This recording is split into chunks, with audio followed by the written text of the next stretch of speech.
Hi, it's True to Sade, and I'm back with another video.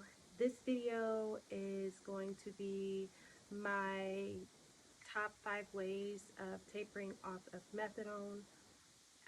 As some may know, I was on methadone and tapered off, and it wasn't as bad as I thought it was going to be.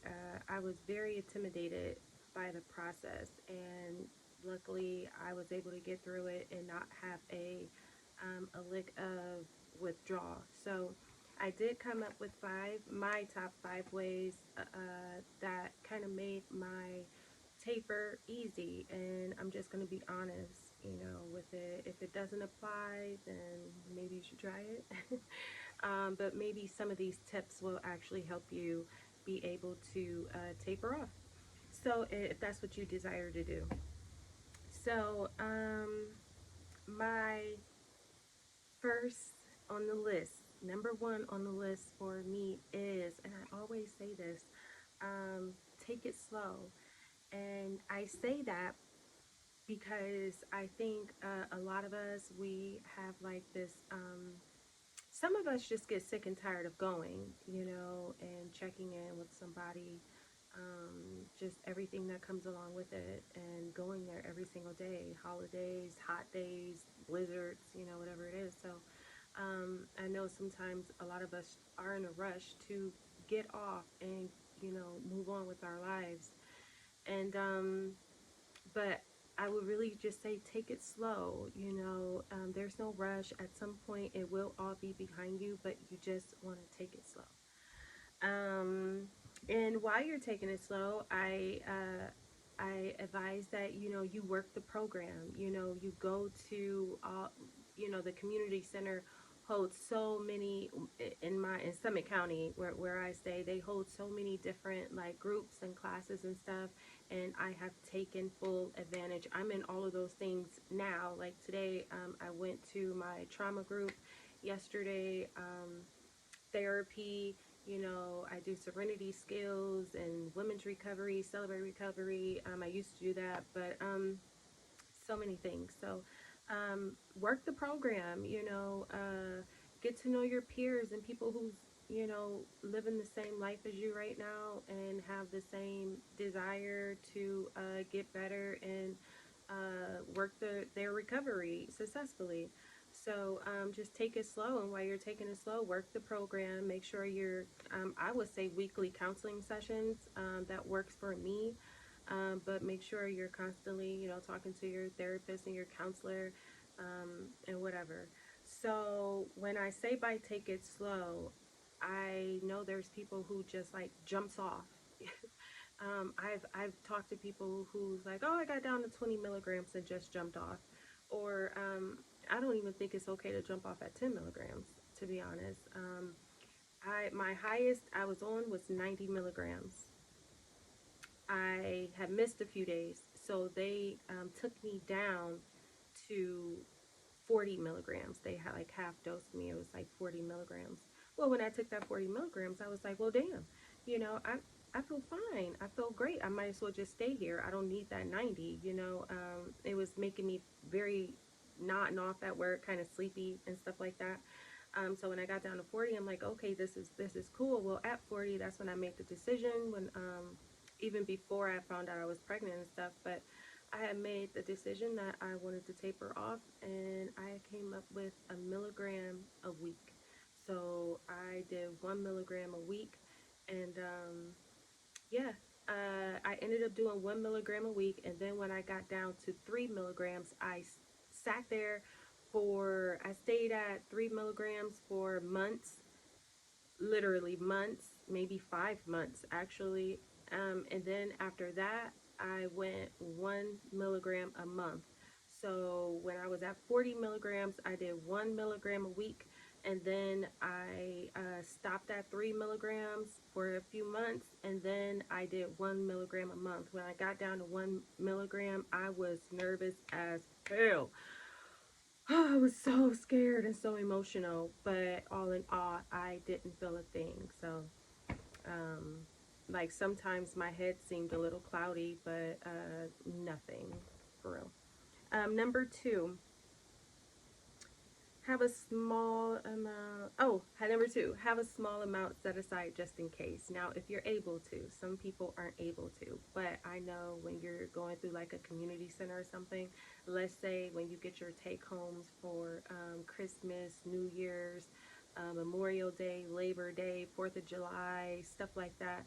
I never would take my whole dose, and sometimes I wouldn't even have to take it at all. So I would really like sit some to the side, and it accumulated. And so there was a couple times, but like I said in a previous video, I was big in pregnant tapering. So if I did feel uncomfortableness, I think it was maybe just from pregnancy. It had nothing to do with, because at 3 milligrams I was fine.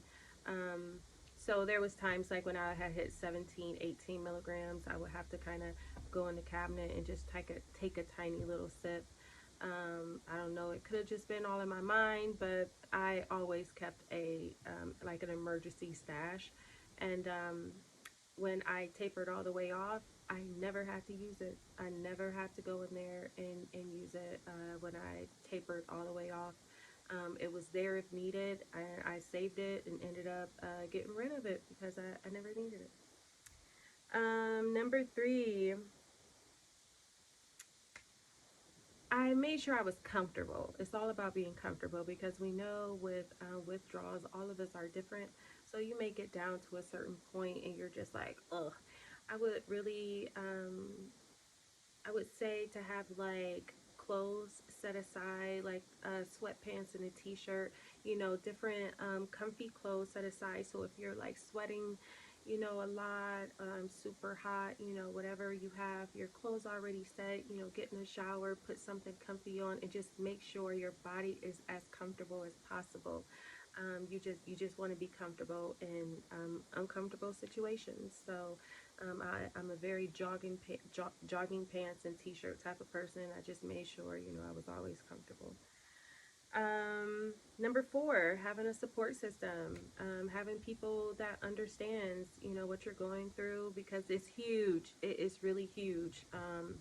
And people who has tapered off, who is tapering off, even making that decision to taper off is huge. So making sure you have a good support system around you, people who will support you and encourage you and give you wisdom and stuff like that. I definitely had that at the time. So it's always great to have a support system. Sometimes we don't. Right now, I feel like I haven't had too much of a support system like I desire to. And sometimes you just got to do it on your own. But if you do have a support system, good for you. Number five, stay busy and occupied. I just want to say this. I remember when I was pregnant and tapering off, and I was talking to my therapist at the time, and I was telling her how nervous I was. I'm like, the baby is gonna, be here, once I get done. He was about 3 months, 4 months when I tapered all the way off, took my last dose, and I was extremely nervous. And before I got to that point, she said, "You're either going to be so occupied with the baby that you won't even notice if you are withdrawing or feeling any way. You're not even going to notice." And I remember when she said that, I don't think I said anything, but I was thinking, bullshit, I do not want to be, having a baby and going through that. I guess it's kind of like the same as working. I don't want to be working and going through that. But in all reality, I guess my mind was possibly just busy with the baby and doing something, having something to do, to where I really did not think about it.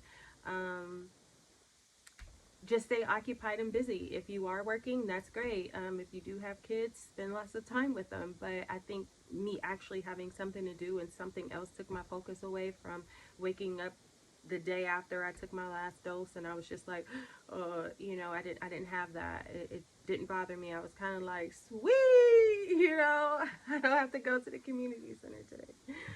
And I have a bonus one that may work for some. I had started taking melatonin gummies because just to kind of help me fall asleep at night. So I would take like two melatonin gummies, sometimes one, and they actually work. I would be knocked out. Also going through my taper, I was smoking weed, so that would help me relax and sleep. You know, if you don't want to go to, somebody and get some weed, corner stores and stuff sell like the little THC pens. Um, so you can always get like a THC pen, or you can get some CBD gummies or something like that, if you need help sleeping at night, because I know, a lot of people struggle with that. So those are my top 5 ways of tapering off of methadone. I hope something I said helped you. And the fact that you are even watching this video considering tapering off, or already have, or in the process of doing it, congratulations to you, because this is huge. It is big. I remember when I tapered off, I told my counselor, I said, so are you guys going to give me like a certificate or something? Am I going to get something for this? And she's like, well, we've never given anybody a certification of tapering off of methadone. And she said, I'm going to see if the doctor will give you something like that. That would be slick. And so I continued on with my therapy and stuff a little after I had tapered off. And the one time I went in there, she had a certificate for me, and it was the first one they had gave out. I think I just seen it. Like, yeah. So I found it. Um, Booyah! This makes me so like excited, even looking back at it. So, certificate of completion. This certifies that Sade Keys has successfully committed the MAT orientation group at the Community Health Center, and it's pretty neat. They have my old counselor's name on here. It says on this 19th day of June 2018. It says June 2018 that I received this, but I ended up I had tapered off like March 21st of 2018. So I was the first person who got a certificate like this, which is so neat. It made me feel so good. So I have more stuff coming soon. Just kind of get to know me type thing. Talking about a lot of traumas, how I even got started with drug use and stuff from the beginning, and just a lot of things that I feel like a lot of people will be able to relate to. So give this video a thumbs up, and please subscribe. And I wish everybody like the best, and best of luck and blessings and hugs from afar on your journey. So congratulations to you if you tapered, are tapering, or in the process of tapering, or desire to. Just congratulations to you on your recovery journey. All right, bye.